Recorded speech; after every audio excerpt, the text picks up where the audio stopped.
নমস্কার বন্ধুরা, দীপশিকাস কিচেন ওয়ার্ল্ডে সবাইকে স্বাগত। আমার আজকের রেসিপি প্যানকেক বা ডোরা কেক। এই প্যানকেক বাচ্চা থেকে বড় সকলেই পছন্দ করে। ভীষণই টেস্টি ও বানানো খুবই সহজ। মাত্র 15 থেকে 20 মিনিটেই বাড়িতে থাকা কয়েকটি উপকরণ দিয়েই এই প্যানকেক তৈরি করে নেওয়া যায়। তাহলে শুরু করা যাক আমার আজকের রেসিপিটি। এবার প্যানকেকের জন্য একটি ব্যাটার তৈরি করে নেব। ব্যাটার বানানোর জন্য প্রথমে একটি বোলে তার উপর ছাঁকনি বসিয়ে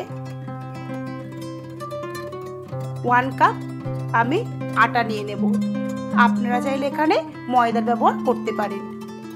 1/2 কাপ পাউডার সুগার, চিনিটাকে আমি মিক্সিতে গুঁড়ো করে নিয়েছি। 4 টেবিল স্পুন মিল্ক পাউডার বা 1/4 কাপও মিল্ক পাউডার আপনারা নিতে পারেন। এই মিল্ক পাউডার দিলে কিন্তু প্যানকেকটা ভীষণই টেস্টি হয়। 1 পিঞ্চ লবণ, 1 teaspoon baking powder, 1/2 teaspoon baking soda. আপনারা বেকিং সোডাটা নাও ব্যবহার করতে পারেন। আপনারা এখানে বেকিং সোডার বদলে 1 টিস্পুন বেকিং পাউডার ব্যবহার করতেই পারেন। এবার সমস্ত শুকনো উপকরণ একটি চামচ দিয়ে আমি খুব ভালোভাবে চেলে নেব। যে কোনো কেক বা কোনো ব্যাটার বানানোর জন্য শুকনো উপকরণ চেলে নেওয়াটা ভীষণভাবেই জরুরি। 1 টেবিল স্পুন মধু,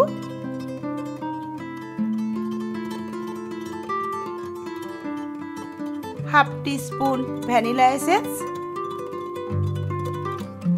1 কাপের একটু কম দুধ দিয়ে আমি ব্যাটারটাকে আস্তে আস্তে তৈরি করে নেব। আমি সমস্ত দুধ একেবারে ব্যবহার করব না, আমি দুধটাকে অল্প অল্প পরিমাণে দিয়ে আমি ব্যাটারটা তৈরি করে নেব। এবং একটি স্মুথ ব্যাটার আমাদের তৈরি করতে হবে। খুব পাতলা নয়, আবার খুব গাঢ় ব্যাটারও নয়। আমি এখানে কোনো রকম ডিম, তেল, বাটার, ময়দা কোনো কিছুরই ব্যবহার করিনি। এসব ছাড়াই আমি প্যানকেক তৈরি করে নেব। এভাবেই যদি আমরা কোনো কেকের ব্যাটার তৈরি করি, কেকটা ভীষণ সফট হবে ও স্পঞ্জি হবে। একই ডিরেকশনে আমি কেকের ব্যাটারটা খুব ভালোভাবে তৈরি করে নেব। দেখুন, এরকমই কনসিস্টেন্সির ব্যাটার আমাদের তৈরি করতে হবে। এবার প্যানকেকের জন্য আমি একটি প্যান বসিয়ে দেব আর 2 থেকে 3 ফোঁটা আমি তেল দিয়ে দেব। এবার তেলটাকে একটু টিস্যু পেপারের সাহায্যে আমি মুছে নেব।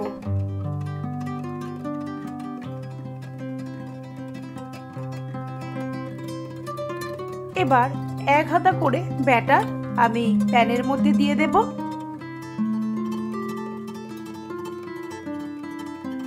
দিয়ে ঢাকা দিয়ে দেব 30 থেকে 40 সেকেন্ডের জন্য। এই সময় গ্যাসের ফ্লেমটা আমি লো করেই রাখব।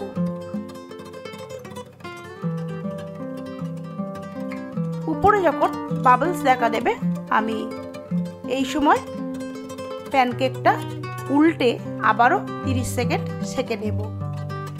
খুব কম সময়েই সহজেই কিন্তু এই প্যানকেক তৈরি করে নেওয়া যায়। বাচ্চাদের টিফিনেও কিন্তু আমরা এই প্যানকেক খুব তাড়াতাড়ি বানিয়ে দিতে পারি। আর বাচ্চারাও কিন্তু এই প্যানকেক খেতে ভীষণই পছন্দ করে। এভাবেই আমি অল্প অল্প ব্যাটার প্যানের মধ্যে দেব আর 30 থেকে 40 সেকেন্ড ধরেই আমি প্যানকেকটা লো ফ্লেমে তৈরি করব। উপরে দেখুন বাবলস দেখা দিয়েছে। এই সময় আমি ঢাকাটা খুলে প্যানকেকটা উল্টে দেব। দেখুন, প্যানকেকটা কিন্তু বেশ ফুলে গেছে। এভাবেই যদি প্যানকেক করা হয়, প্যানকেকগুলো কিন্তু ভীষণই সফট হবে এবং ফ্লাফি হবে।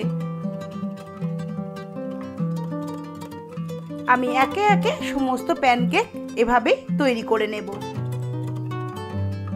আমার সমস্ত প্যানকেক এখানে তৈরি করে নেওয়া হয়ে গেছে।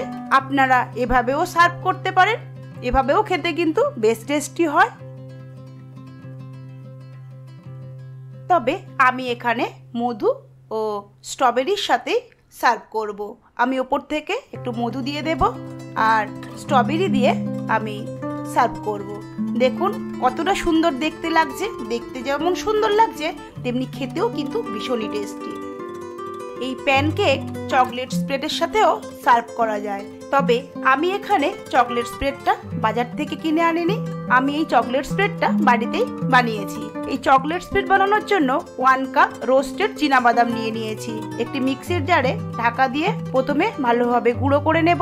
দেখুন চীনাবাদামটা বেশ গুঁড়ো হয়ে গেছে এবং তেল ছাড়তেও কিন্তু শুরু করেছে। এই সময় আমি 1 টিস্পুন তেল দিয়ে আবারও চীনাবাদামটাকে ভালোভাবে পেস্ট করে নেব। দেখুন চীনাবাদাম থেকেও তেল ছাড়ায় ও আমি 1 টিস্পুন তেল দেওয়ায় চীনাবাদামটা কত সুন্দর একটা ক্রিমি টেক্সচার চলে এসছে। এই সময় আমি 1 পিঞ্চ লবণ, half teaspoon vanilla essence, half cup powder sugar, যে কোনো মিষ্টি জাতীয় জিনিসে যদি লবণের ব্যবহার করা হয় তার স্বাদটা কিন্তু অনেকটাই বেড়ে যায়। 1/4 কাপ কোকো পাউডার,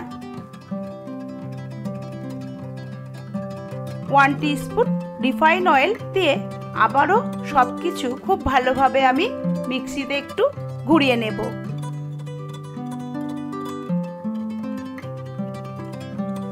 দেখুন কত সুন্দর আমাদের চকলেট স্প্রেড তৈরি করা হয়ে গেছে। এভাবেই কিন্তু খুব সহজেই চকলেট স্প্রেড বাড়িতে তৈরি করে নেওয়া যায়। আমি এই চকলেট স্প্রেডটাকে একটি গ্লাস কন্টেনারে ঢেলে নেব আর 1 থেকে 1.5 মাস অবধি কিন্তু কোনো এয়ারটাইট এরকম গ্লাস কন্টেনারে রেখে আমরা পরে ব্যবহার করতে পারি। বাচ্চাদের এভাবে আমরা ব্রেড কিংবা এরকম প্যানকেকের সাথে কিন্তু সার্ভ করতে পারি। আপনারা এই চীনাবাদামের পরিবর্তে আমন্ডও ব্যবহার করতে পারেন। আমন্ডটাকে 1 থেকে 1.5 মিনিট লো ফ্লেমে রোস্ট করে নিয়ে ঠিক একইভাবে চকলেট স্প্রেডটা তৈরি করে নেবেন।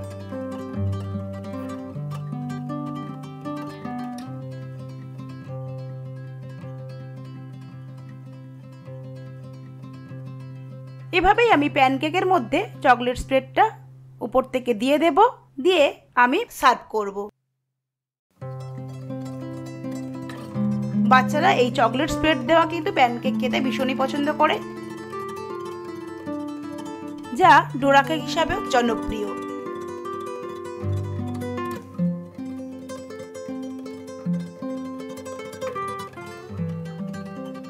আমার আজকের রেসিপি আপনাদের কেমন লাগলো অবশ্যই কমেন্ট করে জানাবেন। আর ভালো লাগলে লাইক, শেয়ার ও সাবস্ক্রাইব করার অনুরোধ রইল। আপনাদের ভালোবাসা আমি অনেক বেশি অনুপ্রেরণা পাই। আপনারা পরিবারের সাথে ভালো থাকুন, সুস্থ থাকুন। ধন্যবাদ।